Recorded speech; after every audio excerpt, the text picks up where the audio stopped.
د یو مختصر درود شریف درته ښیم جي هغې سره به ستاسو د اتیاو کالو ګناهونه چې کوم دی هغه الله جل جلاله معاف کوي او د اتیاو کالو ثواب د نیکو اجر هغه به تاسو له الله جل جلاله په عمل نامه کې لیکي. نو درود شریف کوم یو دی؟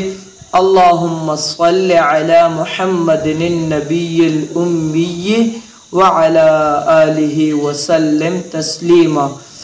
نو د مازیګر مونځ نه پس د جمعې په ورځ د مازیګر مونځ نه پس چې دا درود شریف څوک اتیا ځله وایي نو الله پاک به ورله اتیا زره نیکۍ په عمل نامه کې لیکي او اتیا زره ګناهونه به ورانیږي.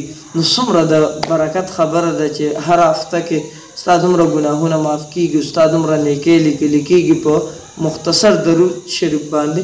نو ټول یې زده کړئ، خپلو ملګرو سره یې شیر کړئ. والسلام.